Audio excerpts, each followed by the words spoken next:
Amados, então a gente deu aquele pano de fundo a respeito do sofrimento, é isso que a gente vai tratar. A gente vai, na segunda parte agora, esses poucos minutos que a gente tem, falar então a respeito da realidade, pegar os textos bíblicos aqui, Lucas capítulo 9, verso 23, que eu já citei ele, né? Isso, vou pegar alguns textos, alguns poucos textos, tá? E principalmente o Novo Testamento, como eu disse para vocês, é o que rege doutrinariamente a nossa conduta, né? É o Novo Testamento, não que o Antigo Testamento deva ser descartado e tal, não tem nada a ver isso, é a palavra de Deus, porém ela precisa ser colocada aí lado a lado com o Novo Testamento, aquilo que ensina concernente à igreja. Como por exemplo, sabe por que eu estou dizendo isso? A gente vê a igreja que tem essa proposta de teologia da prosperidade, vocês já ouviram falar certamente, né? O que é a teologia da prosperidade? É uma mensagem que diz que o fiel não sofre. Se é fiel, se tem fé, se faz tudo direitinho, não sofre, não fica desempregado, não tem enfermidade. Se fica desempregado, a porta se abre. Se a doença vem, ele determina, decreta e profetiza, os termos são esses, e vai tudo embora, né? Então essa teologia, ela não é bíblica, é uma teologia que propõe a prosperidade em tudo para o fiel. Isso não é bíblico, tá certo? Fiel fica doente, fica desempregado, fica desempregado. Quem tem fé morre da doença, inclusive morre da doença. No Antigo Testamento a gente vê Elias foi arrebatado, né? Minha semelhança, Renato. Agora o Eliseu, ele morreu de uma enfermidade, a Bíblia vai dizer. Um profeta, uma pessoa que ressuscitou um morto, curou pessoas, realizou milagres, ele morreu de uma enfermidade. Aí vai dizer que não tinha febre? Não é? Então é uma coisa que Paulo, ele tinha possivelmente uma enfermidade também, que era o chamado espinho na carne, possivelmente uma enfermidade, né? Uma limitação física. Timóteo, ele tinha também uma espécie de gastrite, alguma coisa estomacal, tá? Alguma enfermidade no estômago. E Paulo não orou por ele, não, vamos ungir, quer dizer, deve ter até feito isso, não sei, né? Estou dizendo que a Bíblia não mostra isso claramente. Não fez campanha, não sobe no monte, não faz aquelas coisas todas. Recomenda ele, fala, para amenizar aí a tua dificuldade no estômago, toma água com um pouquinho de vinho, dá uma misturada, era algo terapêutico que tinha, né? Algo medicinal que tinha na época e tal, para amenizar essa dificuldade. Então a gente vê pessoas, servos de Deus, homens e mulheres de Deus, tendo as suas dificuldades como qualquer outro, porque é um ser humano. Não há essa bolha, não há essa proposta de Deus proteger em tudo. O crente morre em bala perdida, Rio de Janeiro, muito mais. É sério. Não, por dois motivos. Primeiro porque lá é onde tem mais bala perdida, acho que do mundo todo, e pelo estado do Rio de Janeiro também tem a segunda maior população de evangélicos do Brasil. Só perde para Belém do Pará. Esses são os motivos, né? Não é piada não, é sério. Estou falando aqui sobre estatísticas e tal. E o que acontece? Então a gente vê aqui a realidade na boca de Jesus no Novo Testamento, que a gente, servos de Deus, iriam passar por dificuldades. Jesus nunca iludiu ninguém. Então essa proposta de esse evangelho, que é a solução para tudo, que é o remédio para todas as dificuldades, isso é mentira, irmão. Jesus nunca propôs isso. É por isso que aqueles que aceitavam a mensagem de Jesus, eles enfrentavam a morte. Ninguém nem nada parava esses discípulos, ninguém. Face à morte eles continuavam, porque eles entenderam desde o começo o que era o evangelho. Se a gente fizesse como Jesus fazia quando convidava alguém para caminhar com ele, das duas uma, ou a gente teria uma igreja com meia dúzia de pessoas, né? Ou nós teríamos gente, até bastante gente na igreja em número, mas essas pessoas que nós teríamos na nossa igreja, mediante a explicação do que é o evangelho, seriam pessoas que nunca iriam desanimar por nada, nunca iriam deixar o evangelho e iriam fazer a diferença no bairro, na família e na comunidade. Jesus mais ou menos fazia assim, depois da mensagem: quer me aceitar? Quero sim, Senhor. Então vem aqui, quero falar para você. Na tua casa está tudo certo lá, está harmônico. Eu vim trazer não paz, e sim espada. Vai estar a partir de agora um contra o outro. Tua vida vai piorar. Vai ter uma dificuldade enorme, porque no império vão te perseguir. Você vai sofrer muito mais. A tua vida vai ser dificultosa. Inclusive, você vai ter que renunciar um monte de projeto seu. Um monte de coisa que você julga que era o projeto da sua vida. Quer me seguir? Então vem, segue-me. Ah, Senhor, deixa eu ir para minha casa e despedir dos meus pais. Deixa os mortos enterrar os seus mortos. A urgência é o reino de Deus. E se eu pegar mais outras falas de Jesus, irmão, é essa a realidade. Jesus nunca enganou, nunca iludiu ninguém. Falou da realidade desde o começo. Quer me seguir mesmo? As raposas têm covil, né? Os pássaros têm ninho, mas eu não tenho onde reclinar a cabeça, ou seja, eu não tenho lugar fixo aqui. Eu não tenho pousada aqui. Eu tenho uma missão. E a minha missão, quem quer me seguir, é a mesma. Vocês percebem? Bem diferente, né? Do que a gente ouve de proposta de pregação, de evangelho. Não é, irmão? Tem alguma coisa muito errada nisso. E aí a gente vê essa realidade de 45 milhões de evangélicos no Brasil. E esses 45 milhões de evangélicos no Brasil, que só crescem, pelo menos de fiéis. Né? Em quantidade. Mas a gente não vê mudança nenhuma. E a gente vê cada evangelho e as famílias dos evangélicos. E o índice de divórcio em casais evangélicos. E o índice de violência doméstica em lares evangélicos. E o índice de filhos de evangélicos nas drogas, na criminalidade. Vai na penitenciária, irmão. Olha o nome dos caras: Misael, Isaías, Jeremias. Não é? Cheio de profeta. Não é? Josadaque. É sério, não estou brincando não. Aí a gente vê o uso de drogas no meio de famílias evangélicas. Não é muito diferente da sociedade. Tem alguma coisa muito errada nisso. Tem ou não tem? E por que isso, talvez, por que isso acontece? Não é por conta, eu estou aqui pensando, talvez não seja, mas eu acredito que deve ter ligação.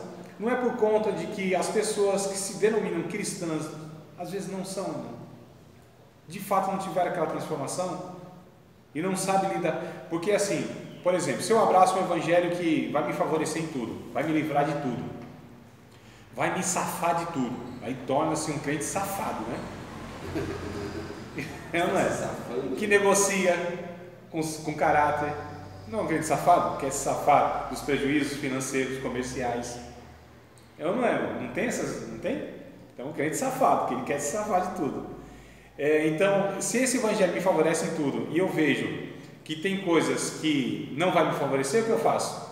Eu negocio, porque foi me prometido aquilo. E ele coloca Deus no meio. Aí vem aqueles aproveitadores e profetiza até umas horas, né? E o que as pessoas vêm para a igreja muitas vezes para ouvir profecias e mensagens que atendam o seu ego, as suas expectativas, não é? Para a bênção, ninguém pede discernimento, já percebeu? Né? Vem aqui, eis que te digo, filho meu, receba a chave. Deus está abrindo uma porta, não sei o que, aquela coisa toda, aquela maravilha, e se arrepia, irmão, da cervical até o cox, aquela unção maravilhosa, né? Não quer nem saber. Agora, se vem um e diz assim: olha, Deus requer de você uma posição. Essa relação que você está tendo não é provada por Deus. Vou orar a Deus para ver se é Deus que está te usando mesmo. Vou orar a Deus. Então, na repreensão aí vai buscar Deus. Agora na bênção ninguém nem quer saber se é profeta. Recebo em nome de Jesus e tal. Não é assim, irmão. A gente está rindo, mas é uma realidade triste, realidade. Por que isso? Porque não foi apresentado o evangelho. A gente está esquecendo da teologia do sofrimento. Nós não somos masoquistas. Eu não vejo virtude no sofrimento, na desgraça, na enfermidade, na perseguição. Eu não vejo virtude nisso. Porém, a Bíblia diz: se pelo nome de Cristo, se o motivo de eu sofrer tudo é a fidelidade a Deus, aí isso é a virtude. Aí eu tenho galardão. Aí eu preciso me alegrar. Me alegrar por ser perseguido por causa do nome de Cristo. Me alegrar por sofrer uma perseguição no emprego, por não negociar o caráter meu, por não fazer as coisas erradas que os outros fazem. Olha, irmão, não é?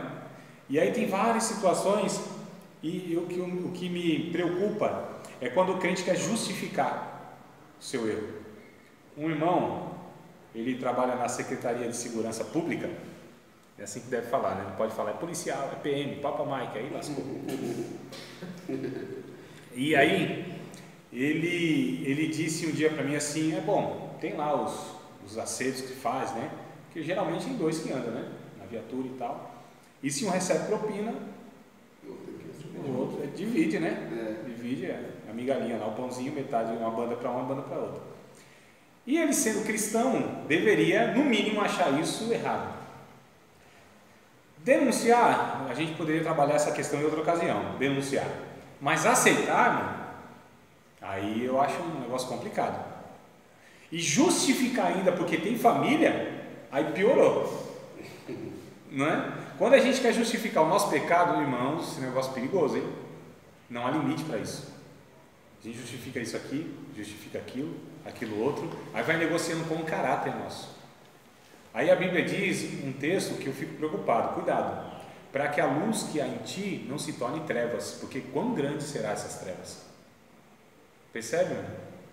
Porque não foi apresentado que o Evangelho ele vai trazer invariavelmente dificuldades de relação com o mundo, com os pecadores, com o pecado. Comigo mesmo já traz dificuldade.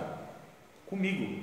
Então o Evangelho veio na minha vida, já começa esse conflito do velho homem, querendo fazer uma coisa errada, e agora esse homem regenerado, o Espírito Santo dizendo, opa, é por aqui. E esse conflito. Aí eu tenho que subjugar esse velho homem, reduzi-lo à servidão, espancá-lo, Paulo diz, né? Porque não é isso que ele diz, no capítulo 9 de 1 Coríntios? Eu acho interessante esse texto.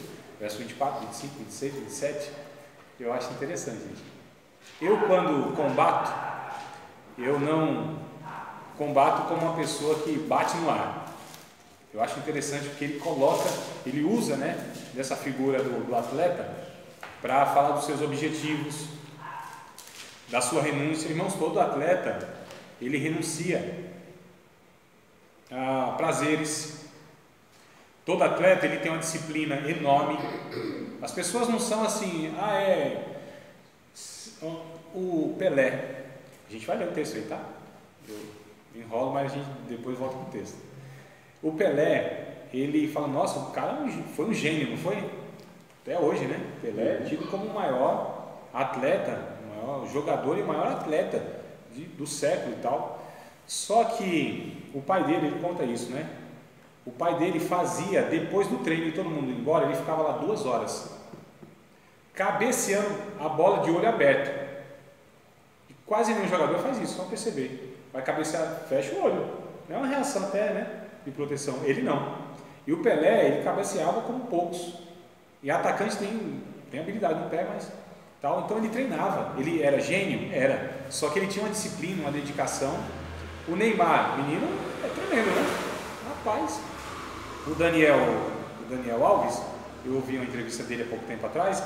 Ele disse assim: pensa que o Neymar ele é um moleque, não foi nessa palavra, mas ele quis dizer assim, um molecão que não está nem aí, vai lá e tal. Não, ele trabalha duro, ele treina e ninguém vê. Então tem essa questão de disciplina, tem essa questão de renunciar aos prazeres. Eu sei que um ou outro vai para Gandá e tal, mas né, geralmente eles fazem isso depois que se aposenta, que é uma disciplina ali mesmo, é dieta, treinamento. Irmãos, é um negócio terrível essa questão de treino físico, para você renunciar à folga, porque dói, não tem jeito. Eu estou fazendo academia por conta da coluna, né, das 2 hérnias de disco. Então assim, porque eu comecei a fazer, a primeira semana eu pensei que eu ia morrer. Não, irmãos, eu falei, o senhor está me chamando aqui, porque era pontada de um lado do outro, eu ia até a ponta do cabelo. Não, eu não dormi à noite. Eu descobri que existia naquela região músculo. Para mim não existia naquela região músculo. Eu descobri porque ele doeu. Eu acho que eu nunca tinha movimentado músculo em toda a minha vida, irmão. É sério, porque foi num lugar que eu nunca senti dor. Porque na academia se movimenta todos os músculos do corpo, né? Tá. E tem que ser específico. E eu falei, meu eterno. Aí eu perguntei para o instrutor, eu posso tomar um relaxante muscular? Falei, claro que não, senão vocês tiram o efeito do negócio, né? Nada, você tem que... Aí eu falei assim, aí eu perguntei para uma irmã que faz lá também, eu disse assim, mas quanto tempo aí, assim, um mês resolve? Falei, não, a dor é contínua. Não é essa dor desse jeito, porque eu estava trevado, né? 40 anos não, né? Eu praticava esporte quando eu era menino. Mas 20 anos no sedentarismo. Mas ela falou, não, quem faz exercício, explicou ainda, rompe o músculo, rompe. Né? Você rompe o músculo.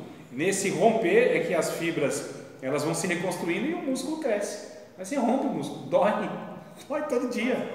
Hã? Isso, tem hora que é um negócio... Então assim, existe a renúncia, existe a questão de você sofrer, no caso, dores físicas. E Paulo ele vai dizer um negócio interessante aí, do verso 24 ao 27, vamos ler?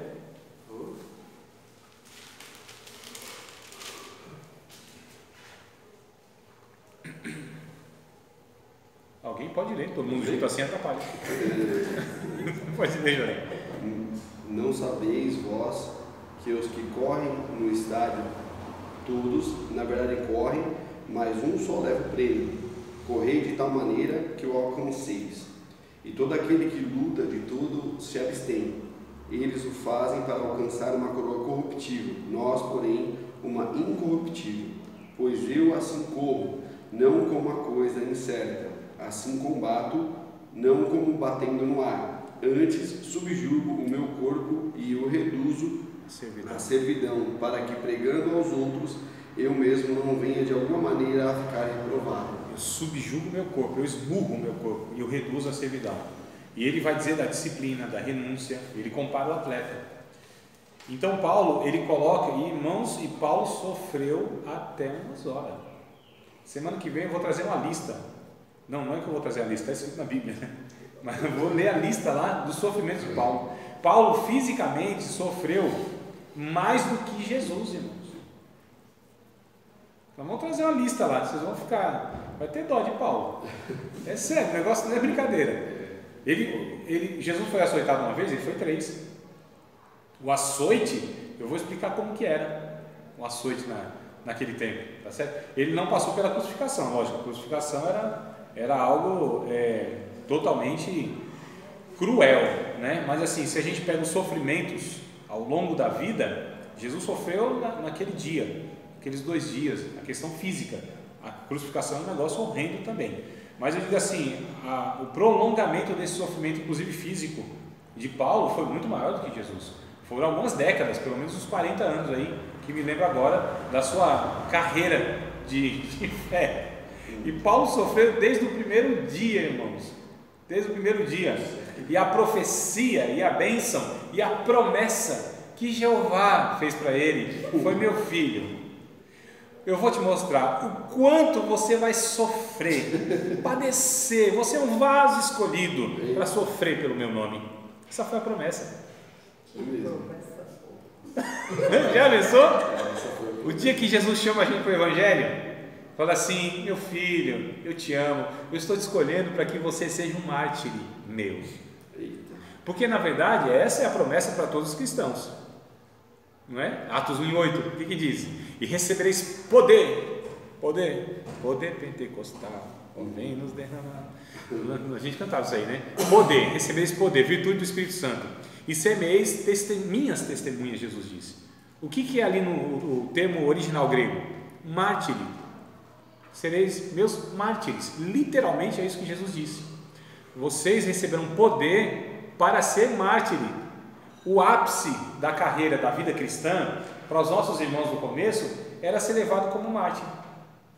Eles achavam assim o ápice da espiritualidade, da vida cristã, levado para morrer por causa de Cristo. E nossa, irmão, aquilo para eles era quase soltando um rojão. Vamos comemorar aqui. É sério. É que eu falo com essas palavrinhas assim e falo: ah, você está exagerando nada. Vamos ler o texto depois, hoje não dá mais tempo. Atos, por exemplo, capítulo 4, pegaram eles, vocês não falam mais o nome de Jesus, aqui não fala o que e tal, não sei o que, chicotada, açoita aí. Eles saíram felizes, o texto diz, jubilando, regozijando pelo fato de serem achados dignos de sofrer pelo nome de Cristo. Imagina o dia de hoje, Jesus. Vocês percebem que diferença? Que diferença, irmão? E a gente vai trabalhar essas duas aulas, essa questão do sofrimento. Só para a gente perceber que a gente foi chamado para isso. Se tem uma coisa que nós fomos chamados, vocacionados, todos os cristãos, foi para sofrer. Isso é fato. Fato consumado. Quer dizer, consumado ainda não está na vida de muitos de nós. Mas eu vou pegar textos bíblicos que eu estou falando aqui. Não vou me alongar. Eu só separei aqui, depois que vocês lerem em casa. Pode anotar aí. Inclusive na anotação de vocês. Naquele caderno que vocês trazem. Para anotar. Então, lição de casa fica esses versículos, tá? Lucas 9, 23, que eu disse no começo, mas não li. Recitei, inclusive, mas talvez nem falei que era 9, 23. Lucas 9, 23. Mateus 16 e 21. Peraí. Espera, mano. 16, 21. 21 de Mateus. Filipenses. Essa carta é chamada Carta da Alegria. Né? Só que ele estava preso. Estava preso. Tinha apanhado pra caramba. Ele disse: eu me alegro no Senhor. Outra vez digo assim. É a carta da alegria na prisão. Filipenses 1, 29, né? A vocês vos foi concedido em relação a Cristo, não somente a crer nele, mas a padecer por ele. O próprio Filipenses, capítulo 4, verso 11, 12 e 13. Inclusive o 13 é aquele: posso todas as coisas daquele que me fortalece. É 4. Capítulo 4, verso 11, 12 e 13. Esse posso é isso, posso sofrer. É usado hoje, eu sei, de uma maneira totalmente contrária, né? Você pode receber a vitória, você pode vencer o gigante, você pode conseguir um emprego, você pode ter o carro próprio, a casa própria, você pode, o que o texto diz é que você pode sofrer, tá? Pode sofrer, ter escassez, passar fome. Crente fiel passa fome. Depois a gente fala sobre isso, já é um escândalo aqui, ó, tá vendo? João 16 e 33. No mundo tereis aflições. É uma promessa. 16 e 33 em João. 16 e 33. É uma promessa isso. É promessa. Jesus ele promete e cumpre. Tá? Colossenses 1 e 24.